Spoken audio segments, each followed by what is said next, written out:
किन आचरणों से आयु का नाश होता है? ऐसे कौन से आचरण हैं जिनको हम करके अपनी आयु को नष्ट कर देते हैं, अकाल मृत्यु को प्राप्त हो जाते हैं, भयंकर अशांति दुख आदि प्राप्त होता है? जो लोग हम नहीं मानते भगवान को, क्या भगवान है, क्या हरि है, क्या प्रभु है, नहीं है कोई भगवान, हम नहीं मानते, सब शास्त्र झूठे हैं, ऐसे नास्तिकता के वचन बोलते हैं, नास्तिकता की भावना में रहते हैं, जो शास्त्र की आज्ञा के विरुद्ध क्रियाएं करते हैं, जो गुरुदेव की अवहेलना करते हैं, गुरुदेव की आज्ञा का उल्लंघन करते हैं, जो धर्म को नहीं मानते हैं, दुराचार परायण रहते हैं, उनकी आयु बहुत जल्दी नष्ट हो जाती है। बहुत ध्यान देने योग्य बात है, उनकी आयु नष्ट हो जाती है। कुछ लोग ऐसे होते हैं जिनका स्वभाव होता है दांत से तिनका चबाना, कपड़ा चबाना, अपने नाखूनों को चबाना, बैठ गए तिनका तोड़ रहे हैं, कुछ भी फाड़ रहे हैं, किसी का भी जूठा अनूठा बासी ऐसा अपवित्र आहार पा रहे हैं, चंचल स्वभाव, चंचल चेष्टाएं, बैठे हैं पैर हिला रहे हैं, ऐसे लोगों की आयु नष्ट होने लगती है। ये शास्त्र आज्ञाएं बहुत ध्यान से सुने और इसको आचरण में उतारे। शास्त्र आज्ञा कर रहा है, जो संध्या काल में भोजन करते हैं, संध्या काल में मैथुन करते हैं, संध्या काल में सोते रहते हैं, उनकी आयु क्षीण हो जाती है। बहुत सावधानी पूर्वक हमें जीवन व्यतीत करना है।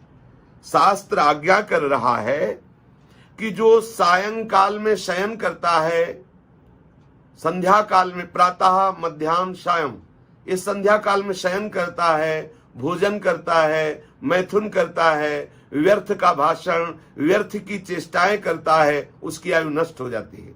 जो संध्या काल में देव आराधन, हरि आराधन, भगवत चिंतन, मंगल विधान करता है, वो अपनी आयु को बढ़ाता है, लोक परलोक में सुख को प्राप्त करता है। इसलिए ब्रह्म मुहूर्त में सबको उठ जाना चाहिए, शयन नहीं करना चाहिए।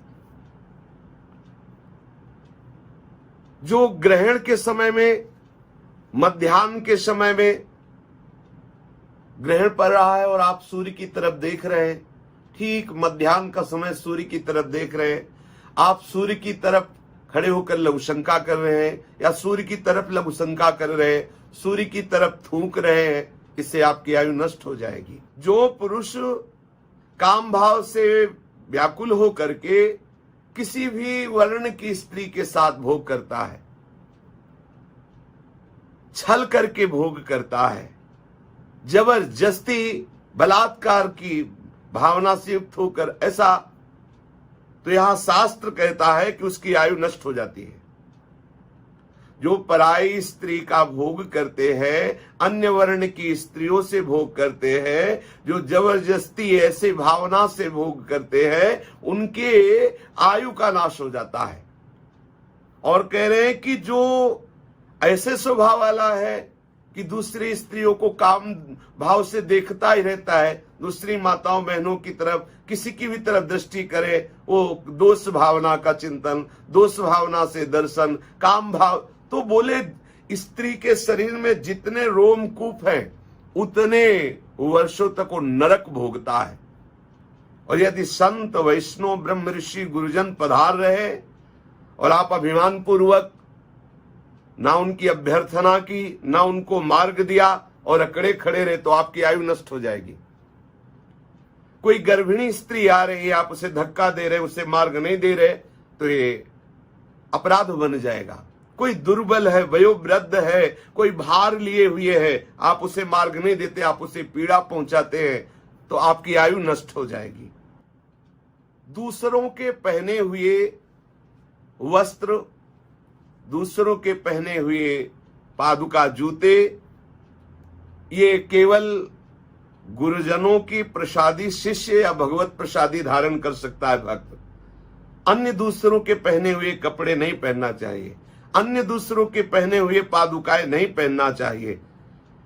और अमावस्या, पूर्णिमा, चतुर्दशी, अष्टमी, एकादशी आदि तिथि को गृहस्थ को भी समागम नहीं करना, स्त्री समागम नहीं करना चाहिए, स्त्री सहवास नहीं करना चाहिए, ब्रह्मचर्य से रहना चाहिए।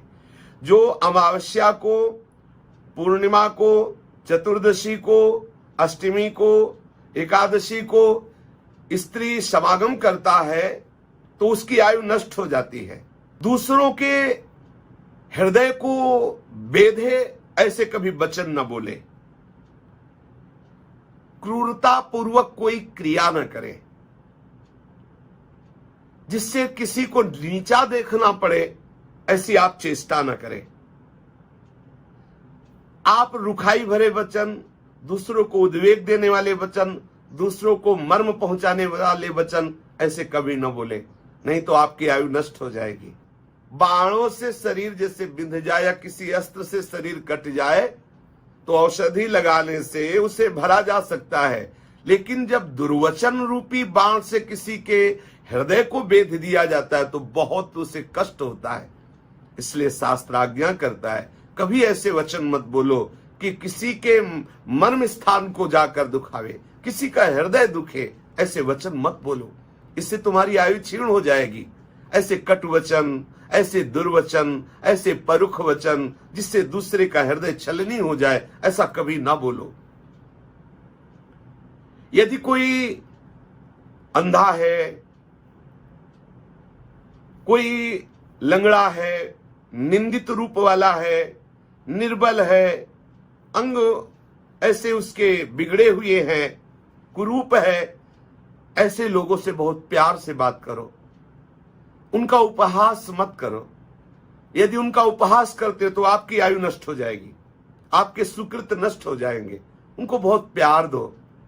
उनके ऐसे कर्म जो उनको ऐसा रूप मिला, ऐसा अंग विहीन हुए, ऐसा कष्टप्रद जीवन मिला, आपको नहीं बोलना, उनका उपहास नहीं करना, उनको ऐसे वचनों से, ऐसी क्रियाओं से हमें नहीं दुख पहुंचाना जिससे उनको हृदय में बहुत दुख लगे कि हाय मैं ऐसा हूं, देखो ये ऐसा उपहास करते हैं, उससे आपकी आयु नष्ट हो जाएगी। दूसरों के दोष देखने के लिए शास्त्र निषेध करता है।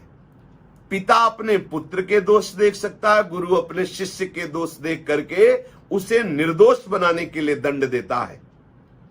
जब आप मल त्याग कर रहे हो शौच में, शौचालय में, जब आप मूत्र त्याग कर रहे हो तो मौन रहिए। अगर आप ऐसा नहीं करते तो आपकी आयु नष्ट हो जाएगी। मलमूत्र त्याग करते समय जो बात करते हैं, मलमूत्र त्याग के बाद जो पवित्र नहीं होते हैं, ऐसे ही अपवित्र बने रहते हैं, उनकी आयु नष्ट हो जाती है। शास्त्र आज्ञा करता है कि आप शौचालय में शौच होने के बाद पवित्र होइए, आचमन कीजिए, पवित्र होकर फिर वस्त्र धारण कीजिए। लघुशंका गए हैं तो आप पवित्र होइए, हाथ धोइए, आचमन कीजिए और शौच लघुशंका के समय मौन रहिए। जब आप भोजन पाने जाएं तो हाथ पैर मुख धो करके भगवत चिंतन करते हुए भोजन पाए, नहीं तो आपकी आयु क्षीण हो जाएगी। शास्त्र आज्ञा कर रहा है कि जो सूर्योदय होने के पहले तक सोते रहते हैं, भाई सूर्योदय हुआ और उसके आप शयन कर रहे हैं, पहले उठ करके आप स्नान शौच आदि नहीं कर रहे हैं, तो आपको इस बात का प्रायश्चित करना चाहिए।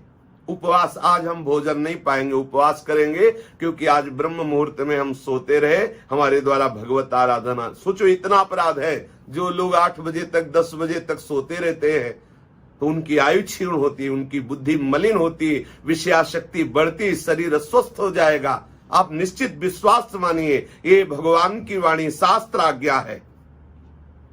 शास्त्र आज्ञा करता है कि आप बिना स्नान किए देव मंदिर में जाना, बिना स्नान किए आप जो देव कार्य हैं उनको करना, ये सब नहीं। शास्त्र आज्ञा कर रहा है, जैसे खेती है, बहुत सुंदर अन्न है, उसमें खड़े खड़े लघुशंका करना, शौच करना। जैसे पीपल का वृक्ष है, आप उसके नीचे थूकना, लघुशंका करना, मल त्याग करना। जैसे देवालय है, मंदिर है, उसके समीप शौच करना, लघुशंका करना। इन स्थानों में ऐसा करने से आपकी आयु नष्ट हो जाएगी, आपका मंगल हो जाएगा। इसलिए ऐसी जगह ना करें। इसलिए हमारी आयु बढ़े, हम स्वस्थ रहें और निरंतर आनंद पूर्वक जीवन कटे, भगवत चिंतन पूर्वक। इसलिए हम शास्त्र आज्ञा के अनुसार आचरण करें। शेष चर्चा आगे। श्री राधा वल्लभ लाल की जय।